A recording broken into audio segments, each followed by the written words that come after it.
I'm in the game. All right, welcome. So, so this is the unfinished Swan. The game I bought this game like 11 years ago, probably. I don't know if I ever did a video of it. Story here. Kid, Monroe, his mom was a painter. She was great at starting things, but never finished them. And then she died, and she had like 300 unfinished paintings. The orphanage said, "You can keep one," so he kept the unfinished swan, which was his favorite. And then he woke up one day, and the swan was gone. So now I'm trying to find the swan. Oh! We have a hallway. Actually, the last time I played this game, I had my PlayStation over at my sister's house, and a couple of her kids wanted to play a game, and so I put this game in because I do. Oh, you could just run around and hit the button, and it's like, all you're doing is throwing paint, so nothing dangerous is going to happen. No questionable content or anything. There's no ceiling.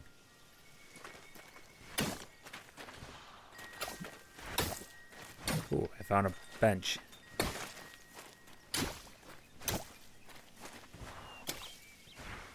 Huh. My R2 button's squeaking.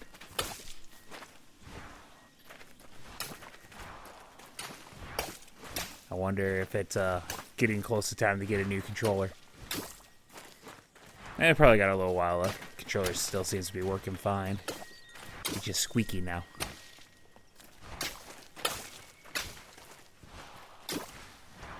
Oh, we have found the footprints.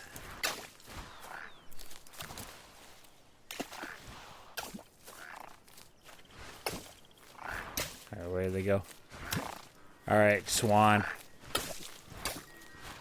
Let's go find you. Okay, so it's water. Apparently I can't go in the water.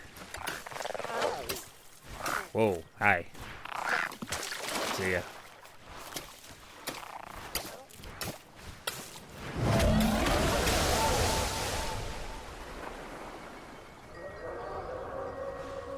Okay.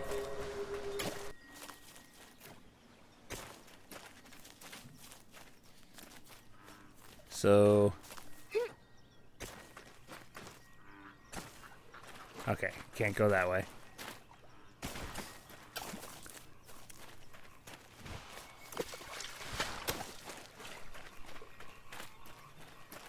I was looking through my,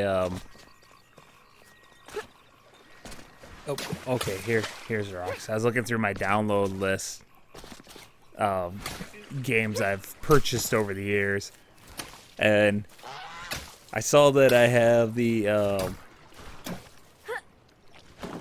there we go.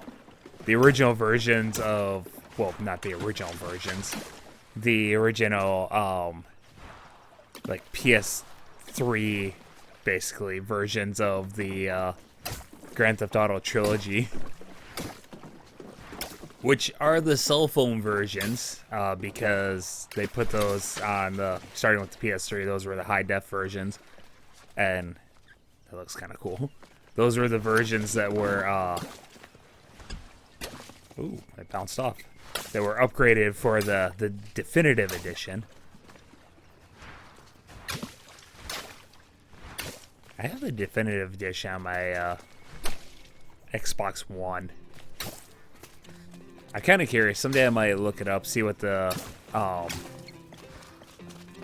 updates were, and if those things are even worth playing yet.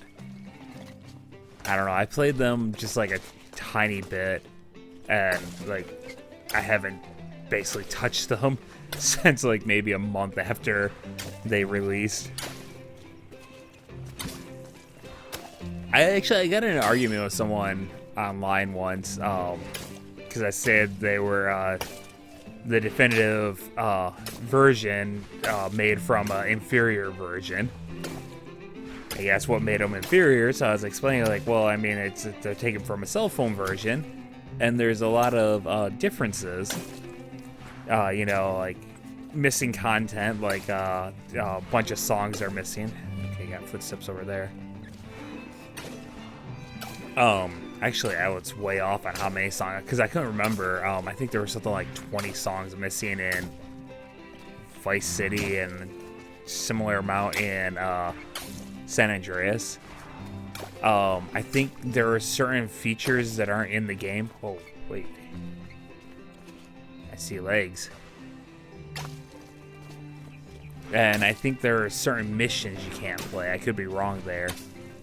But, you know, if I'm accurate on all that, that's a lot of missing content. And it's a balloon? And the person, his response was just like, oh, all that pales in comparison to like the better graphics, the better controls. I forget what else he listed. Oh, can I go this way?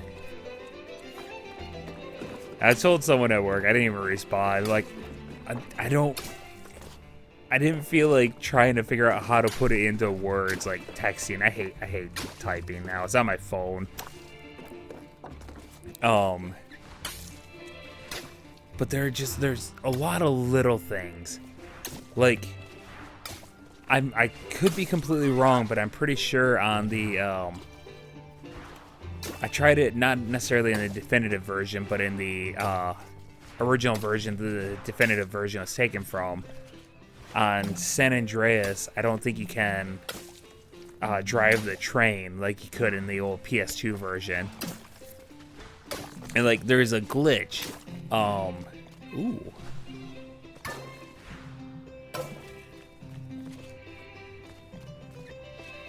It's almost creepy looking. There's a glitch where there's like this, I think it was a clucking bell.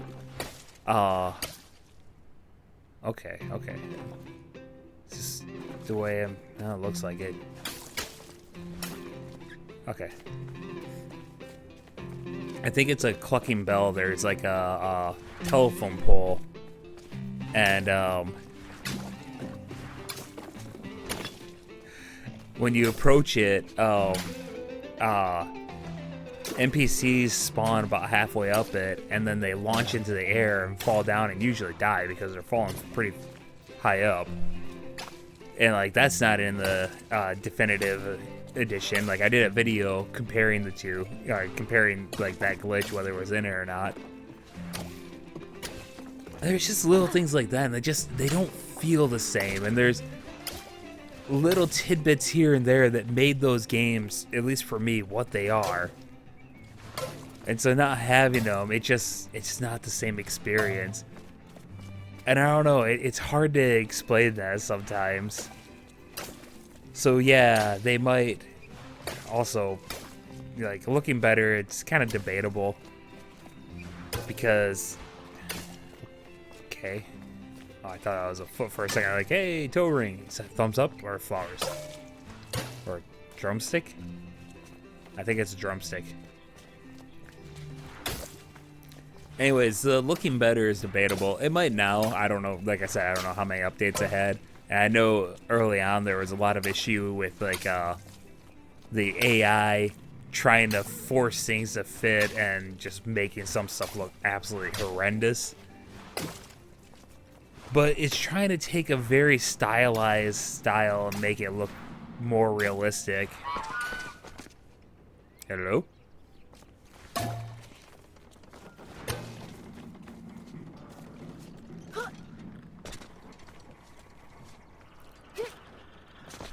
Just seeing if I can hit anything.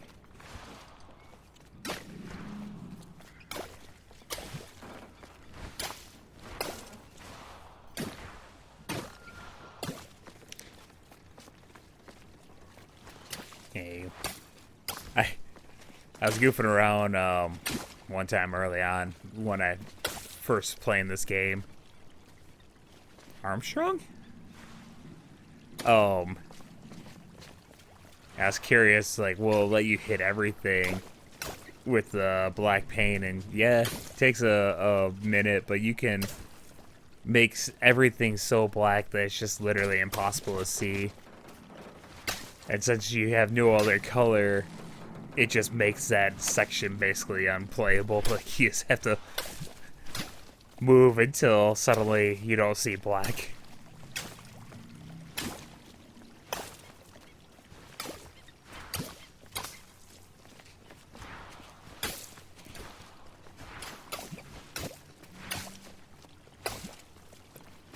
Oh yeah, I was gonna say on the definitive edition. Oh, cool. Okay. I want to look it up because I'm curious. Are the updates on the like previous gen? Like I said, I have it on the Xbox One. The previous gen and the next gen, are they both equally updated?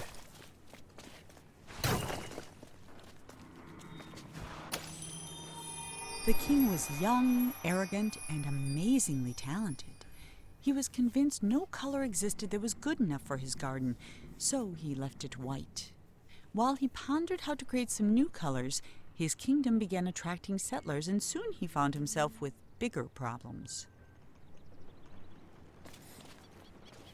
So no color good enough. Hey, you know what they say, once you go black, you never go back.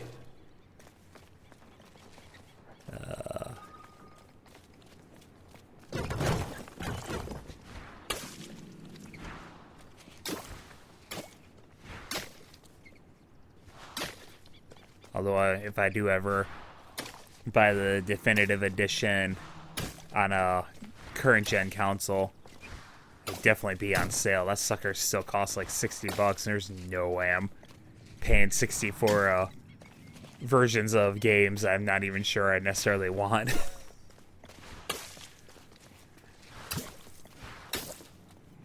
Jeez, I have so many versions of mostly San Andreas. I also have several of Vice City. Oh boy. Hey!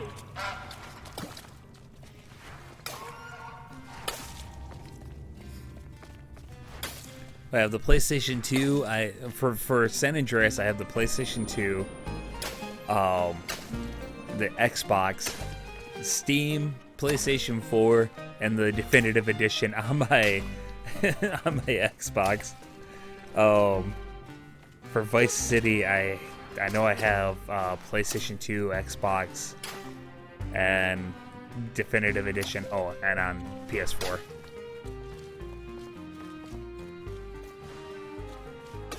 For 3, I have all the same versions that I have for. Okay. Come on.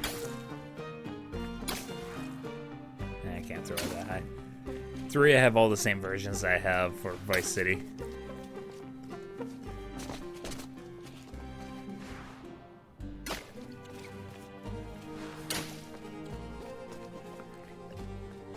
Okay, so I'm missing something because I just keep on going in circles.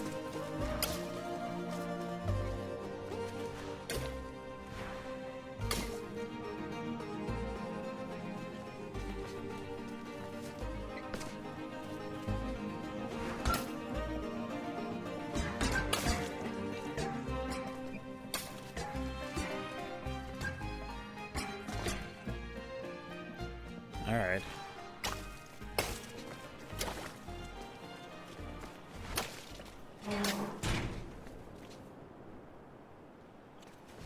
Nice. We got a new color. We got gray.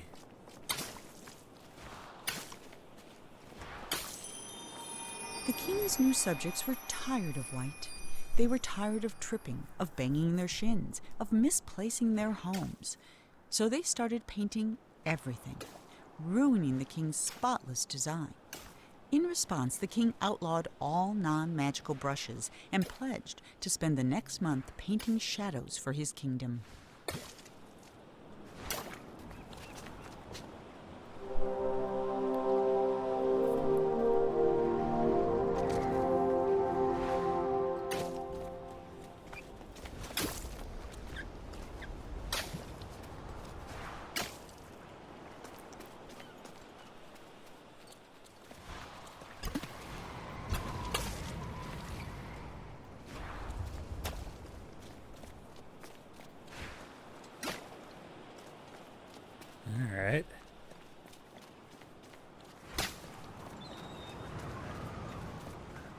where did that color go?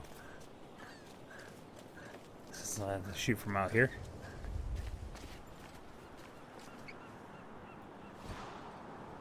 I don't think I can shoot that high.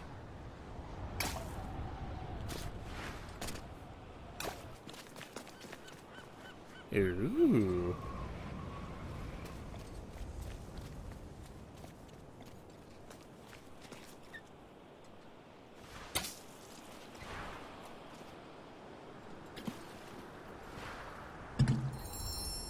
Yay.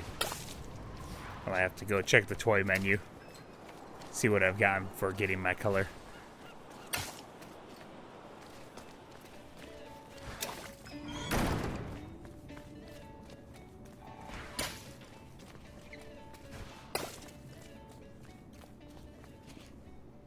Wonder if that map's important.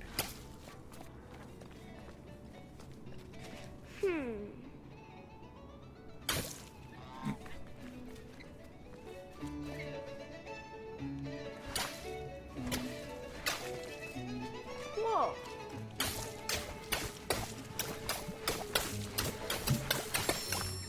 Oh, I did get the balloon. Yay, me.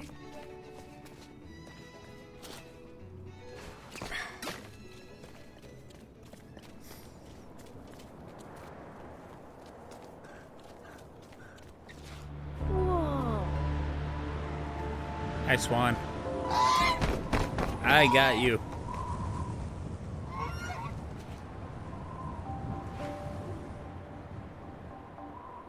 I keep on seeing that, and I joked about Armstrong earlier. I've been watching Full Metal Alchemist Brotherhood. I've never watched Brotherhood before. I've seen the original series a handful of times. And like when Brotherhood first came out, I thought about watching it, but I wasn't quite in the mood at the moment, so I was just like, I'll put it off. And then one time I was going to watch it, but it had been so long since I'd watched the original series. It's like, you know what, forget it. Like I'll watch the original series and I'll watch Brotherhood. But Brotherhood, it's split up into 5 parts. Each part's what, like 13 episodes, something like that. And the first part is partially, at least, recapping a lot of what happened in Full Metal Alchemist. I know at some point they ran out of mangas, well, they got ahead of the manga, and so they did kind of their own original story there. And but seeing some of the same stuff, but with like different voice actors, is just kind of like, I got through a couple episodes, like I need to have a bigger pause between these two series. The labyrinth was designed to be beautiful, and it was. It was not designed to be practical, and it wasn't. Okay. Whole families got lost for weeks at a time. Mail took months to arrive, and many worried a labyrinth of this size was bound to attract dragons. Oh boy. Eventually, the complaints grew so loud even the king couldn't ignore them.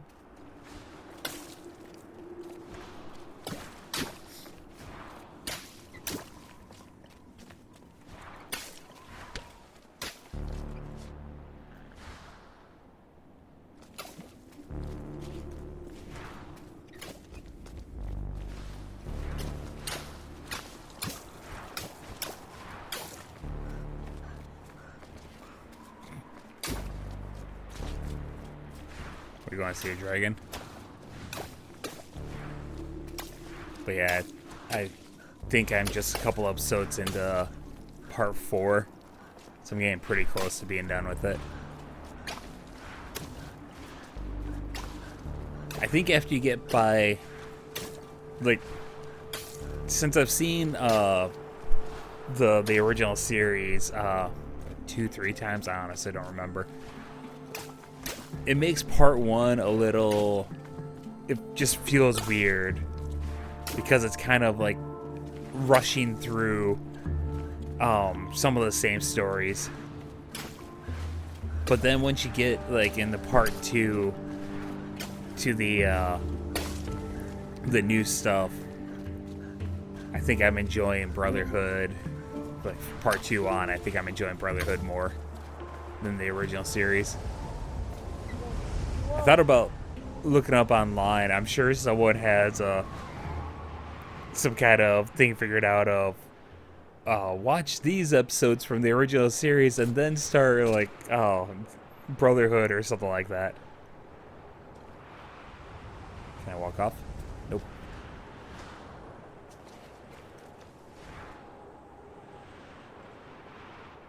Hey, I can still. Oh, hey, look at that. The king was so frustrated with the messy, demanding people of his kingdom that he decided to start over. One morning he painted a boat and set off to find the perfect spot. He told himself he'd come back someday to finish what he had started, but of course, he never did. Man. It's an insane labyrinth. Oh, hi. I didn't even see you there. Can I look through this? Yep.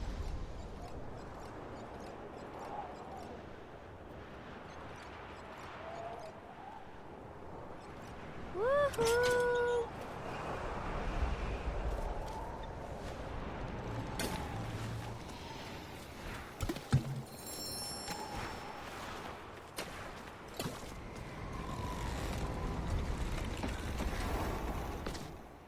For the first time in weeks, Monroe felt good. He felt even better when the wind pushed him close enough to reach the Swan. He was feeling so good, in fact, that he forgot all about his fear of heights. But when the Swan wriggled free and Monroe fell over the side, he remembered almost immediately. Almost.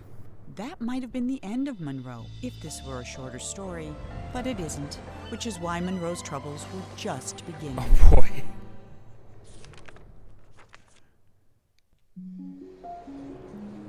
Monroe scrambled out of the water and found himself in a massive city with no sign of the Swan or anyone else.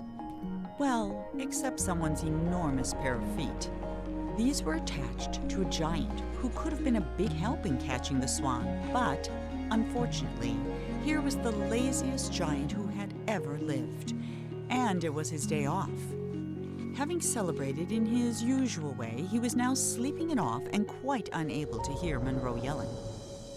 While he was looking for a way to wake the giant, Monroe noticed something even better: a floating ship.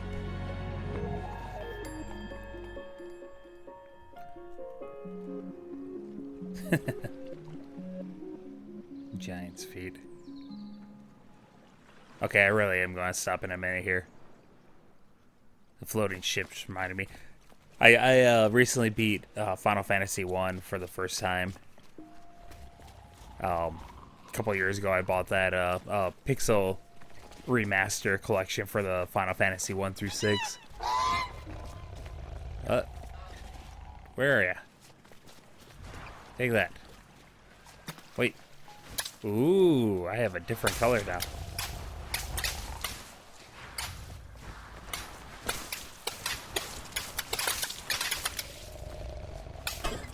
Ow.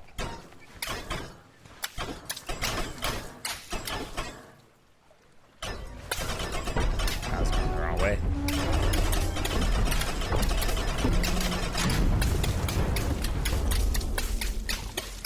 Can I close it?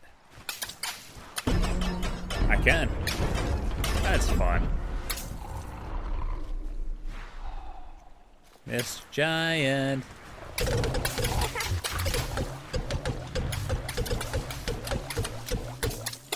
Anyway, so the flying ship made me think of Final Fantasy, but something that kind of amused me. So sometimes you have chests all over the place. Okay, I kind of paused the recording. I almost recorded over it. Sometimes the giant wondered about where all the people in the city had gone.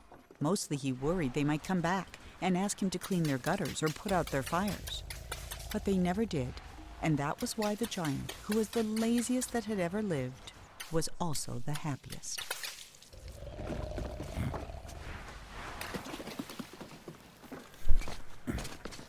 Ooh. Oh, I thought I saw a balloon. Anyways. So you have these chests, and sometimes there's monsters hidden in them, and it amused me because almost every time that I would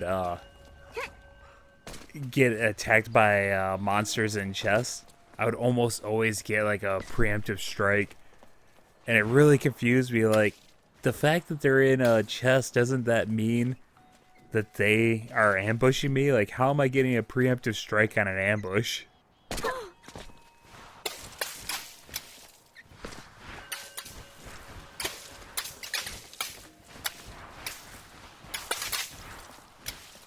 There's one other thing that stood out to me about that game. I honestly can't remember what it is.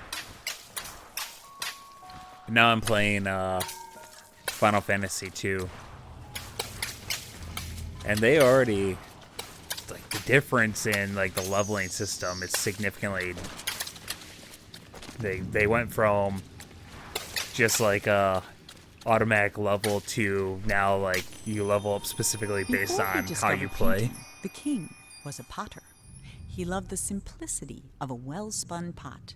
So when his subjects complained that his new city was too austere and that there was nowhere to relieve themselves, the king ignored them. But when they started relieving themselves in his pots, the king hastily built them a sewer system. So the people got their way by peeing in pots. It's not the story I was expecting. I really gotta stop playing this. But yeah, like, you take damage in the fight, your defense raises. You successfully attack an enemy, your attack raises. You win the fight, you gain 28. You gain HP. It's similar to like, what was it? Oblivion. I think that was one where you leveled up specifically based on your actions. Actually, I think technically you do in Skyrim also. But I don't know. I'm just kind of rambling. I'm enjoying this game, but I do need to end this video. Look at the water. No more water.